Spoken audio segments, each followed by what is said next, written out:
নমস্কার বন্ধুরা, আজ আমি তোমাদের সাথে একটু মজার জিনিস নিয়ে কথা বলবো। মজার কিন্তু বাস্তব জিনিস নিয়ে কথা বলবো বলে এসেছি। তো প্রথমেই বলি, তোমরা পজিটিভিটির ওপর জোর দেবে, পজিটিভ চিন্তা করবে, পজিটিভ জীবনযাপন করবে, কখনোই কিন্তু নেগেটিভ জীবনযাপন করবে না। পজিটিভিটির কিন্তু একটা দারুণ জোর আছে। জানি অনেকেই অনেক কিছু হয়তো পাওনি, অনেক কিছু হারিয়েছো এবং অনেক কিছু আশা ছিল সেগুলো পূরণ হয়নি, কিন্তু এটা মাথায় রাখবে যে জগতে কিন্তু সকলের সব আশা কখনো পূরণ হয় না। তুমি তোমার আশা বলো বা তোমার চাওয়া বলো, সেটা যতটা সীমিত রাখতে পারবে তত কিন্তু তোমার জীবন মধুর হয়ে উঠবে। তাই সকলে অবশ্যই পজিটিভ চিন্তা করবে। যত তোমার মধ্যে পজিটিভ চিন্তা থাকবে, যত চাওয়া পাওয়া কামনা, এগুলো যত বাসনা কামনা ইচ্ছা, এগুলো যত তুমি সীমিত রাখবে এবং এগুলো অন্যের ওপর নির্ভরশীল যদি না হয়ে যদি নিজের ইচ্ছাকে, নিজের চাওয়া পাওয়াকে গুরুত্ব দিয়ে নিজের লক্ষ্যকে যদি তুমি নিজেই সফল হওয়ার চেষ্টা করো কারো সাহায্য ছাড়া, তাহলে দেখবে তুমি অনেক দূর এগিয়ে গেছো। আর আরেকটা কথা বলে রাখি, নেগেটিভিটির কিন্তু নেগেটিভ গুণ অনেক আছে। সেটা কেমন? আমরা যদি সবসময় ভাবি যে এটা আমি পারি না, এটা আমার দ্বারা হয় না, এটা আমার হবে না, এরকম আবার হয় নাকি, এরকম ভাবনা চিন্তাগুলো অবশ্যই দূর করবে। সেটা যে কোনো ক্ষেত্রেই। এটা কিন্তু তোমাকে জীবনে চলার জন্য একটা শক্তি যোগাবে, যে শক্তি কিন্তু অন্য কোথা থেকে আসবে না। সব সময় সকালবেলায় ঘুম থেকে ওঠার পরে যে ধর্মেই বিশ্বাসী হও না কেন, সেই ধর্মের যারা আছেন তাদের স্মরণ করবে। সেটা তোমার সারা দিনের শক্তি যোগাবে। 2 নাম্বার, তোমরা কি করবে না, পজিটিভ চিন্তা করবে। সেটা তো আগেই বলেছি, পজিটিভিটির ওপর জোর দেবে।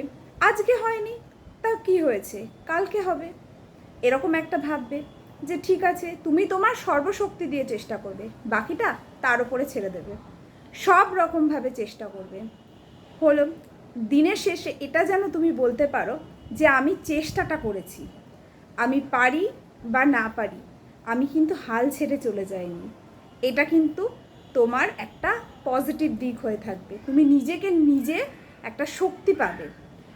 দিনের শেষে যখন রাতে ঘুমাতে যাবে, সারা দিনে কি করলে, কি ভালো হলো কি খারাপ হলো, সেগুলো কিন্তু অবশ্যই মনে করবে। এটা তোমার স্মৃতিশক্তি বাড়াবে। অবশ্যই দিনের মধ্যে আধ ঘন্টা সময় তুমি নিজের জন্য ব্যয় করবে। সেটা তুমি এক্সারসাইজ হোক, হাঁটা হোক, যে কোনোভাবে হোক, সেটা তুমি অবশ্যই করবে। নিজেকে নিজে ভালো না বাসলে, নিজেকে নিজে ভালো না রাখলে আর কেউ কিন্তু সেটা করতে পারবে না। আর বয়স তো যে কোনো একটা সময় সকলের আসবে, সেটাকে কখনো ধরে রাখা যাবে না। তো বয়সের চিন্তা না করে জীবনটাকে হাসি দিয়ে মধুর চিন্তা করে অবশ্যই কাটিয়ে দেবে। আর সব সময় সকলের সাহায্য করবে, বিশেষ করে যারা পঙ্গু, অন্ধ, যারা শারীরিকভাবে অক্ষম, তাদের সবসময় সাহায্য করার চেষ্টা করবে। সবাইকে সাহায্য করবে। অবশ্যই শারীরিকভাবে অক্ষম যারা, তাদেরকে অবশ্যই সাহায্য করবে। এটার দিক থেকে তুমি কিন্তু মন থেকে একটা প্রশান্তি পাবে। দান করবে। তোমার যা কিছু আছে, তোমার ভাবো না যে তোমার 2 টাকা আছে, তুমি সেই 2 টাকা থেকেই তুমি অল্প দান করো, তুমি যেটুকু পারবে সেটুকু তুমি দান করো। দানের কিন্তু একটা মহৎ গুণ আছে। যে ব্যক্তিকে তুমি দান করছো, তার থেকে যে তুমি আশীর্বাদটা পাচ্ছ, সেটা কিন্তু তোমার সাথে থেকে যাবে। সেটা কিন্তু অন্য হাজারো কোনো কিছু দিয়ে এইটাকে কিন্তু ভরা যাবে না। তারপরে তুমি কি করবে? পজিটিভ চিন্তা করলে, এটা তো বলেই দিলাম। নেগেটিভ চিন্তা, জানি নেগেটিভ মাইন্ডে সবসময় কিন্তু দুটো কাজ করে, একটা পজিটিভ একটা নেগেটিভ। তুমি যদি নেগেটিভ চিন্তা করো, তাহলে সেই নেগেটিভ শক্তি কিন্তু পজিটিভ শক্তিকে সবসময় দমিয়ে রাখবে এবং তুমি নেগেটিভিটির মধ্যেই ডুবে যাবে। যে নেগেটিভ চিন্তা করবে, সেই নেগেটিভ চিন্তাগুলোই কিন্তু একসময় তোমার কাজে রূপান্তরিত হবে এবং তোমার ক্ষেত্রেও সেটাই দেখা যাবে যে না, তুমি ওটা বিশ্বাস করতে যেহেতু শুরু করেছো যে তোমার দ্বারা এটা হয় না, তো সুতরাং তুমি সেটা পারবে না। তাই পজিটিভ চিন্তা করবে, নেগেটিভ চিন্তা কিন্তু একদমই করবে না। তোমার যদি কিছু নাও থাকে, অন্য একটু বাইরে বেরিয়ে দেখো না, কত কত রকমের মানুষ আছে, তুমি তো তার থেকে অনেক ভালো আছো, তাই না? এই চিন্তাটা সবসময় মাথায় রাখবে যে আজকে আমার এটা নেই, অনেক মানুষের তোমার যেটা আছে সেটা হয়তো নেই। আর কি বলছি, সবাই সবার পাশে থাকবে, অবশ্যই সবাইকে সাহায্য করবে। আর তোমার যদি মন খারাপের সময় তোমার খুব প্রিয়জন, তোমার সে মা বাবা হতে পারে বা যে যার বন্ধু হতে পারে, বা অনেকের মা বাবা হয়তো নেই, তো যে যার প্রিয়জন আছে মন খুলে কথা বলবে।